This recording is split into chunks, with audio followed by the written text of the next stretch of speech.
I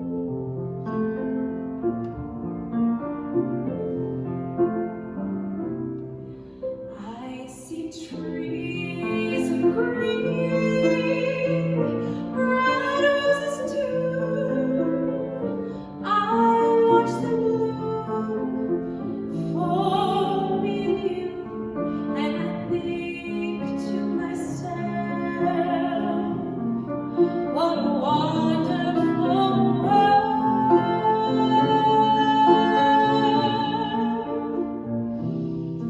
I see skies of blue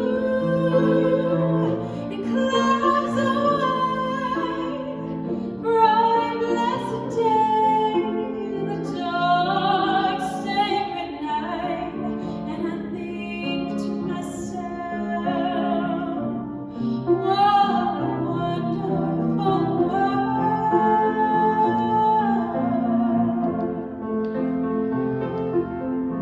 The colors of the rainbow, so pretty in the sky, are also on the faces of people going by.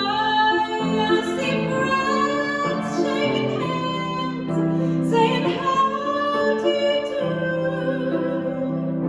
They're really saying, I love you. I hear babies cry, I watch them grow. They learn much more than I'll ever know, and I think to myself, what a wonderful world.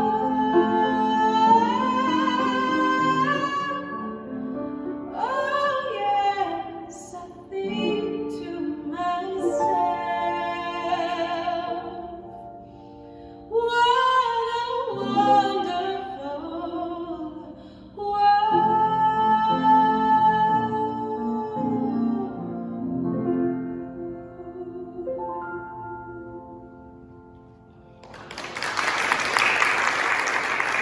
We were just sitting there listening to the music, and then I was thinking about the music, and then I said, oh, that's me, I'm next. So it has been pointed out to me by a few people that I am wearing fall colors, Thanksgiving, but is it too soon to be thinking about Christmas? I don't think so. Christmas is coming. Christmas is coming. We begin Advent. And my message for you today is that there is plenty of room at the inn. It's not the way we're used to thinking about it. We all know the story about Mary and Joseph traveling. It's a very crowded journey, other travelers traveling by foot. Sometimes there's a depiction of Mary, a very pregnant Mary, on a donkey. But when the time comes that the baby is ready to be born, they finally settle in to give birth in a stable surrounded by animals because there was no room at the inn. And then we think, what? No room at the inn? What kind of a short-sighted innkeeper was that? Turning away the child of God, turning away this blessed family, making no room for them. Even if the guy couldn't know the identity of the child, how could you turn away such a pregnant woman and have her giving birth in a stable with all these animals? And we shake our heads. It is very easy, maybe a little too easy, to feel disdain and judgment about this guy. He is the villain of the story, or at least the fool of the story, to be missing the point so broadly and so bigly. But I was doing a little reading, as Unity people tend to do, and I was doing a little researching and looking for meaning, and what I came across was that at that time and place, an inn was a place for strangers to stay. And since Joseph and the family were traveling back to his family's hometown, they wouldn't have been strangers. And so it kind of wouldn't have really been suitable or appropriate for them to stay in an inn. They would stay with relatives. But everybody was traveling back to the hometown, so the relatives' home might have just been full. They would have been going to stay with their relatives and be welcomed by their relatives because everybody was traveling to register for the census. So does this mean then that it's even worse, that they weren't turned away by a stranger of an innkeeper, but they were turned away by family who said, sorry, full up already? Well, then I learned a little something else that I want to share with you, and that is that the word that is used for the inns where they were, for the stable where they ended up staying, the word was ketaluma, and ketaluma shows up elsewhere in the Gospels, and it's translated as meaning, well, as referring to a certain portion of the house. It's not really the stable, it's part of the house, and the reason it gets translated, well, it's understood as a stable because of the presence of animals. But, you know, it'd be hard to overstate how different our way of life is from the way of life that we're looking at there.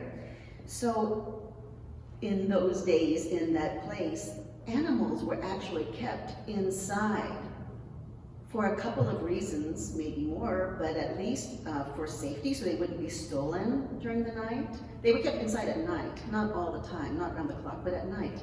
They also provided warmth. All that big body heat provided warmth. And that made me think of the band named Three Dog Night, because many years ago my father told us that what that name meant was that on a very cold night you need 3 dogs with you to keep you warm. And that is a 3-dog night, a very cold night. So Mary had, I don't know, not a 3-dog night. What animals were there? We just know that there were beasts there, gentle beasts. And so the practice would have been that at night these animals were brought indoors and then they were let out in the morning and the place cleaned up. It was very tidy. It's our cultural bias that would have us think, oh no, being with the animals. But of course we have animals in our homes too, many of us have. So it wasn't such an awful place. It was actually maybe a really cozy place. And in fact, maybe it was a place that gave them a little bit of privacy, because they weren't in the main part of the house. And giving birth, she might have appreciated a little privacy. But also, she probably didn't do this all on her own in a scary way. I don't think the culture would have permitted it. I think that the village people, certainly the relatives, but others, I think that the women would have gathered round and helped her. And what this means to me is that we've made the story worse than it had to be. We found a boogeyman, and it's really taken on his own life. This innkeeper shows up in all the tellings, like all the church pageants and all the school plays. There's the innkeeper, and we don't like him very much. In fact, in Charlie Brown Christmas, the innkeeper is played by Pigpen, of course. But then if you go and you read, now I've just been talking and I've lost track, but sometimes I want to read an actual section, and I think I have it. Oh yeah, there it is. From Luke 2:7, and she gave birth to her firstborn son and wrapped him in bands of cloth and laid him in a manger because there was no place for them in the inn. Interestingly, there's no mention of an actual innkeeper, right? There was just no room at the inn. There's no mention of an innkeeper anywhere, except for in our retelling of the story. And I don't know why, as much hardship as Jesus had to go through, why do we have to add more onto it? Why do we have to say, oh, you weren't even welcome as a baby, when that's not exactly the way it was. So it was a humble birth, but it should be, because Jesus was here to be of the people. He was meant to be of the people, not higher than everybody else. But there is that stubborn narrative. And even before I did this more careful looking, I did it too as a unity kind of speaker. I just adopted this identity, this presence of the innkeeper in a unity message about the birth. And I did it not even realizing that there wasn't an innkeeper. And in my unity telling of it, I just said, sometimes we're looking for a villain, but we are the innkeepers, because it's up for us to decide if there's room for the Christ to be born. It's up to us. And I felt like I was being a good steward of the word, but what do you know? So I was a little embarrassed to realize that there was no such innkeeper, but the overall climate, the insertion of this bad guy, this dumb guy, that's our imagination. And so is the overall climate of unwelcome, and really, really important to point out, not just in this story. And you don't have to be one of the extremists who says there's a war on Christmas to be perhaps sometimes guilty of thinking there's not enough space for this new hope. There's not enough room, or if we're not allowing room for hope and faith. Some of us might obsess on the distressing news of the day. And if not just on a political level, national or global, if not just that, in our own personal lives, some of us may obsess about the things that are going wrong, or the things that don't seem to be working out, or wondering how things will work out. And when we are obsessing like that, we as innkeepers are not making room. Because where is the Christ born? There's nowhere that the Christ can be born but in our hearts. That is where divinity emerges, in this humble, grateful, natural, perfect, welcoming, nurturing place. And it is up to us to go ahead and then be the innkeeper. Go ahead and be the innkeeper and say, yes, there is plenty of room. This is the perfect place. I have the perfect place for you to be born. And maybe we move everybody else aside, the donkeys and the sheep and the cows. Remember that sheep represents thoughts in unity interpretation. The sheep represents our thoughts. So maybe we have to take some of those thoughts and push them away and make room for the hope, make room for the peace, make room for the Christ child. And then we find out there was a little more room than we thought there was. We thought it was totally crowded and booked, but there's plenty of room at the inn. Jesus was born in the perfect place. There was no scoundrel of an innkeeper. So let's watch out for this in our imaginary persecution. There was plenty of real persecution to follow, and we don't need to make it up where it wasn't. And we also don't need to take ourselves out of the story. We own it. We own that story. We may have conjured him up in our own lives, following the example of it being conjured up in the decades or generations before us. So it's been part of our culture, and it is a notion of our divinity being devalued. But we don't have to buy that, right? It seems to be in the air that we breathe, but we can be very, very selective. It is up to us to set aside the thoughts that don't really promote hope and peace and faith and love and Christ. So in our whole new story, we are so in charge, and we are filled with love to make room for this great blessing. We are filled with love and confidence to allow for this emergence of God in our midst. The story of the baby is the story of a baby who is eagerly wanted, eagerly awaited, and warmly welcomed. The story of a baby born with the support of attentive village women and the protection of the men. I'm sure they did it like that, this division of labor. And maybe the presence of gentle beasts. That sounds very, very nice to me. It is still true that the unity lesson is about a birth story. We are the innkeepers, the Christ child, ready to emerge, ready to be born at our door, at our homes, at our workplace.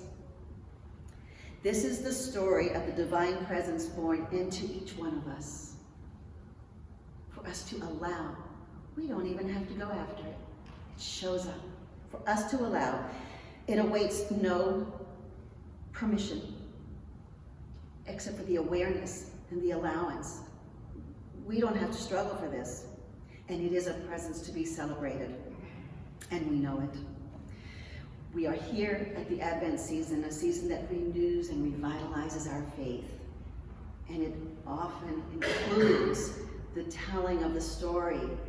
And I want us all to remember every time we hear any reference to that story, anytime we see a nativity scene, to recognize how welcomed, how cherished, how cared for this new child was in this humble and perfect and beautiful setting of birth, which is your heart, which is yourself, which is your life, which is your will.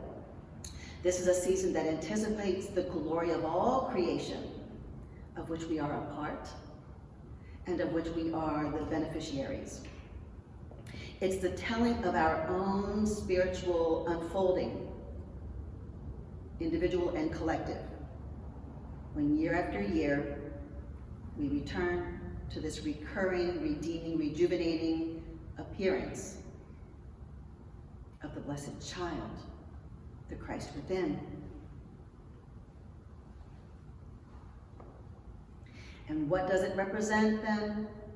This birth, this new birth, it means a new everything, a new everything, a new world of hope, a new age of love, a new way of life, a new dawning of realization that the divine within and everywhere is always present, always available, always there for us, always offered to us, for us to choose. And who is in a position to recognize and welcome that blessed child, that holy family, that sacred moment? You are, you are, you are. We all are, no matter what's been happening, no matter where you've been. This is you. No matter how you might struggle, no matter what doubts may haunt you, this is you. This is for you. The divinely appointed innkeeper. You are so up to this job. You are so up to this job. And it's our everyday choice. It's our constant opportunity. We are the innkeepers. We can always find room, safety, and comfort for the Christ within. There you go.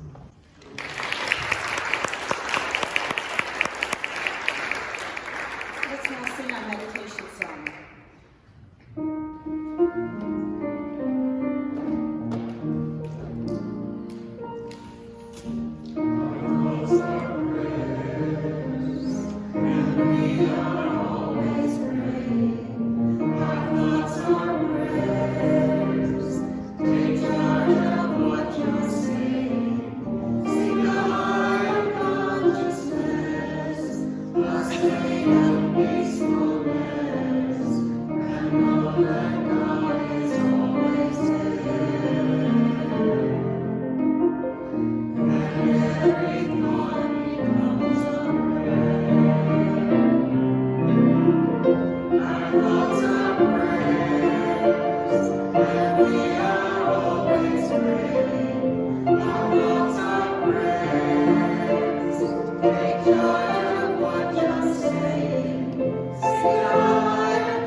Now allow yourself to get even more comfortable, relaxing your shoulders, really just from the top of your head all the way down your torso, to your legs, to your feet, to your toes. Just allowing a little more relaxation in there. And so glad that your concerns have been left out on the front door or in the car, somewhere where you can get to them if you really need to later. Because we are here for the present moment. To be together, support one another, and know that all good is available to us. We're here to be excited by this moment, this season of Advent, this time time to choose to accept the Christ, the love that reaches out to you even when you feel unworthy or regretful. This is a time to welcome the Christ, the goodness that unfolds us even when we might be dismissive or unforgiving. We can now embrace the Christ, the love and comfort that's ready for you in moments when you might feel discouraged or suspicious. We can now provide for the Christ even when we're feeling lack or insecurity.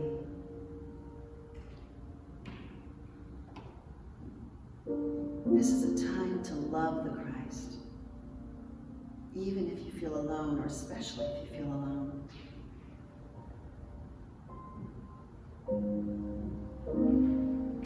This is our moment, our perfect moment to believe the Christ, even if our courage and our confidence have sometimes taken a beating.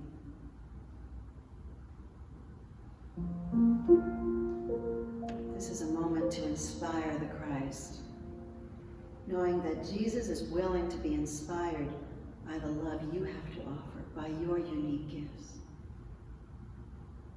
by your unique divinity.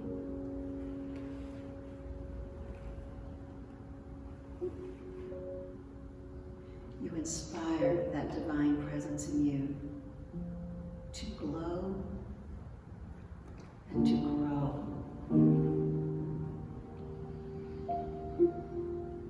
Breathe it in and relax with an exhale.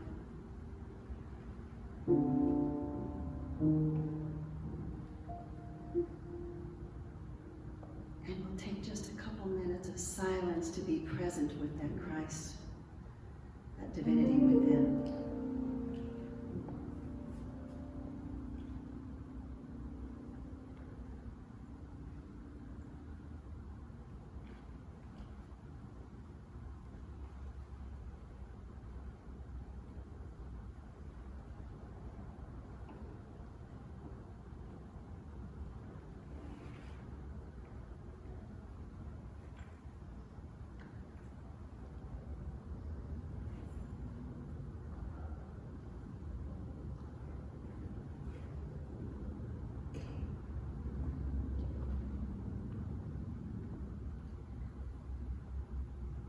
And now, having had this sacred and intimate moment of connection with the divine, now is the time to come back to being together in our wonderful community in this sweet space, more and more festive by the minute it seems. So you can open your eyes and the light of God shines within you, and it shines through your eyes, and it shines through your smiles, and it blesses everybody who encounters you. So as you make it through your day-to-day, starting with this one perfect hour, as you make it through your day-to-day and in the days to come and throughout this season, know that there is this shining light that blesses everybody who has the good fortune to lay eyes on you, to see you. The Christ is within you. You have made room for the Christ, and you continue to do so. And that is the meaning of this season.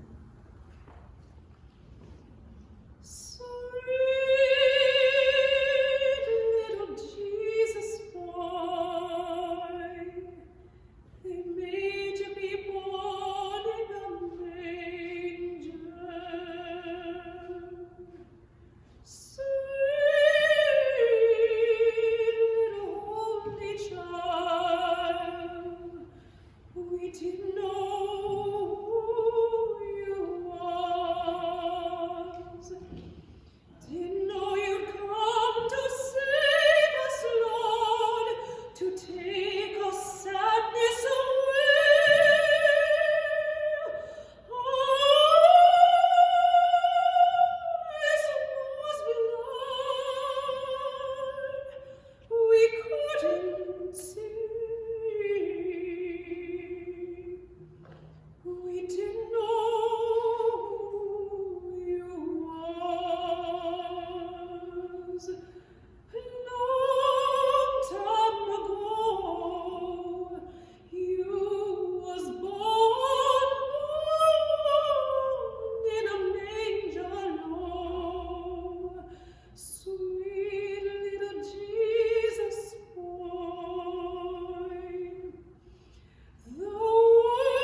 just seems like we can do right. Look how we treated you. But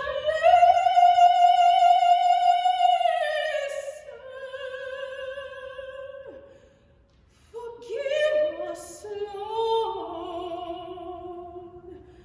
We didn't know it was you. Sweet